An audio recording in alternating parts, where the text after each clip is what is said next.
Welcome back, everyone. Ready to dive into something new. Today, we're strapping on the Muay Thai gloves, and trust me, it's going to be a wild ride. Yeah, get ready for a workout just by listening because we're going deep into the heart of Muay Thai.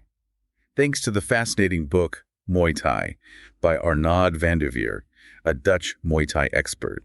He gives us a unique look at how Muay Thai represents so much more than just fighting. That's what I love about these deep dives. You think you know something, like Muay Thai, those lightning kicks, the energy, but then bam! Turns out there's a whole cultural and philosophical side I'd never even considered. Right. Van der Veere really emphasizes that.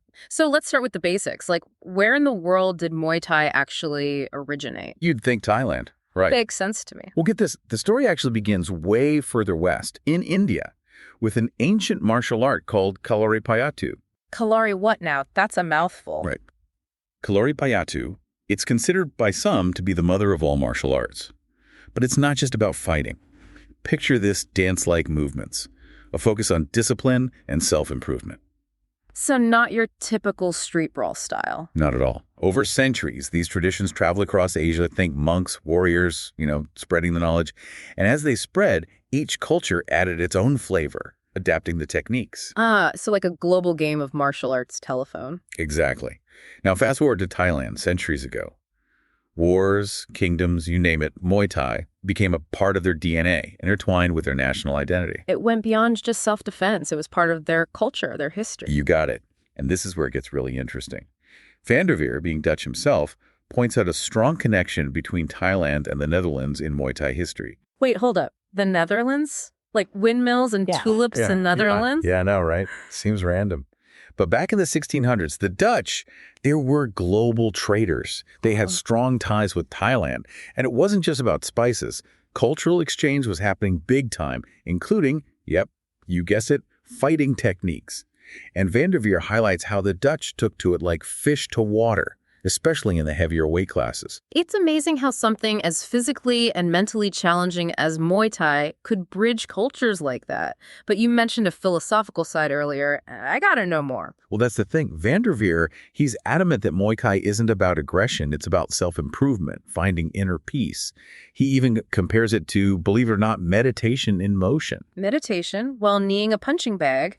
Okay, I'm intrigued, but how does that work? Think about the intense focus you need in training. The control over your breath, your every movement. Van der Veere describes how that can quiet your mind, similar to traditional meditation. So you're finding your zen while delivering a roundhouse kick. Wild. But I can see how that focus and pushing your limits physically could lead to stress relief and incredible discipline. Did Van der Veere ever talk about how Eastern and Western fighters, if they approach this meditative aspect of Muay Thai differently? Now, that's a great question. And yeah, Van der Veere makes a fascinating point. Despite Muay Thai being practiced globally now, those cultural differences between Eastern and Western fighters, they really impact their training styles and how they even solve problems in the ring, which I found fascinating. Ooh, okay. Tell me more about this clash of styles. So Eastern versus Western Muay Thai, like what makes them so different? Well, Van der Veere has this cool perspective, right? He's Dutch, trained in Thailand, he's seen both sides. Yep. And he says Eastern fighters, they're often brought up in the tradition. There's this deep respect for the teacher. So they really stick to the plan. Discipline is everything. Makes sense. Whereas Western fighters were known to be a little more independent, right? There you go. They bring their own creativity, their own analysis to training. Yeah. Which can be amazing. Yeah. Or sometimes a little, Chaotic, like trying to reinvent the roundhouse kick. Exactly. And it goes beyond just personal style.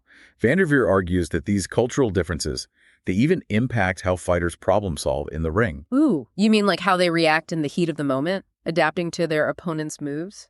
Precisely. He suggests that Eastern fighters are more likely to hang back, observe, really analyze the situation before making a move. While Westerners are like, all right, time for plan B or C, or maybe I'll make something up as I go. You got it. Now, where this gets really important, Van der Veere argues, is when you're talking about training women in Muay Thai. He's a big advocate, by the way, but he says trainers, they got to be extra aware of these cultural differences, but also the physical differences between men and women when they're designing training programs. Absolutely. Like a one-size-fits-all approach just won't cut it. Can you give some examples of how that awareness plays out in training? Sure. So, for example, women, we have, breast tissue. Defending the upper body in close combat can be trickier. But here's the flip side. Our hip and leg structure often gives us an advantage with those powerful kicks. It's about recognizing those differences and adapting the training to fit the individual. So it's about working with someone's strengths, right? And helping them overcome challenges in a way that makes sense for their body. Exactly. And this ties into Van der Veer's own approach to training. He talks about this idea, this 30-minute training philosophy, which is fascinating. Minutes? Wait, a full Muay Thai workout in half an hour? Sign me up. How does that even work?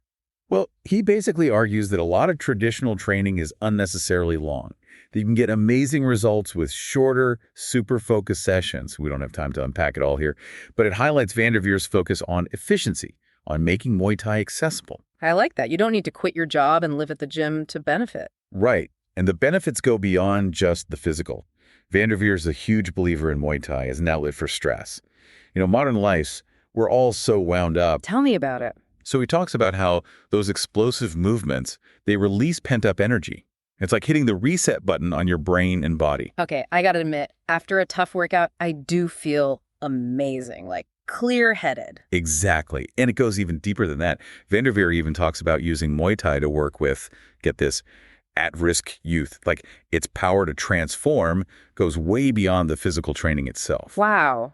That speaks volumes, doesn't it? Channeling energy, even aggression, into something disciplined and positive. Exactly. And that brings us to one of Van der Veer's biggest points in the book. He's a firm believer in the power of a good teacher. Like your Muay Thai Yoda, someone who guides you on your journey. Exactly.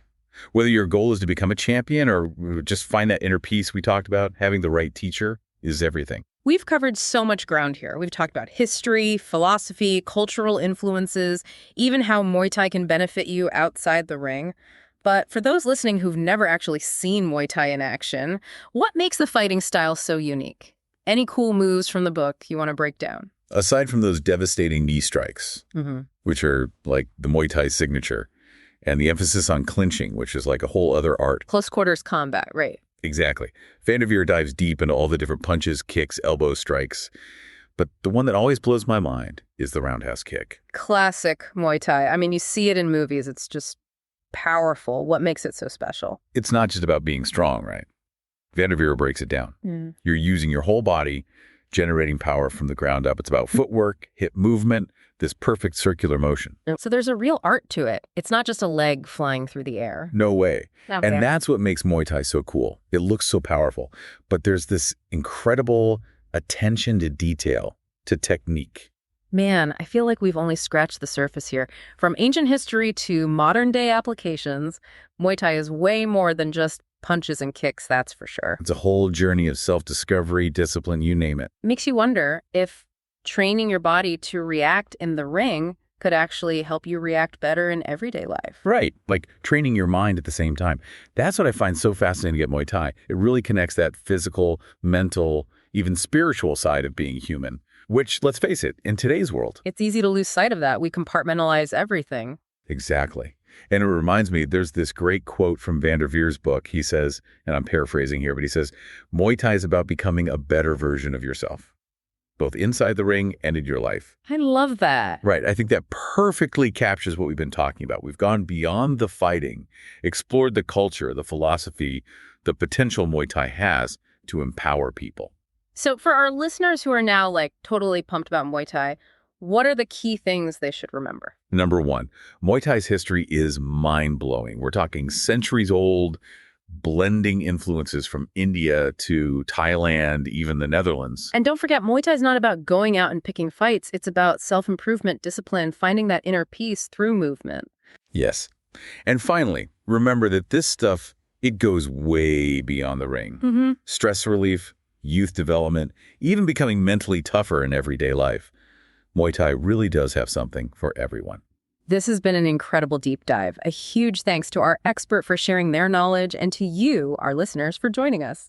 Makes you look at those Muay Thai training montages a little differently, you know? Oh, yeah. It's so much more than just like nailing a perfect kick. There's that whole other level of mental training happening, that discipline, the self-awareness. Which, like Van der Veer says, can really impact other parts of your life. That's what I love about these deep dives. We really went beyond just the surface of Muay Thai. We uncovered the cultural significance, the unique philosophy, and wow, the potential it has to empower people. It's a good reminder that self-discovery, it can come from anywhere. Sometimes those unexpected paths are the most rewarding. So well said. And on that note, we've reached the end of our deep dive into the world of Muay Thai. A huge thank you to our expert for sharing those amazing insights and to you, our listeners, for joining us. We hope this deep dive inspires you to look beyond the surface, try something new, and hey, maybe even tap into your own inner fighter. You never know what you might find.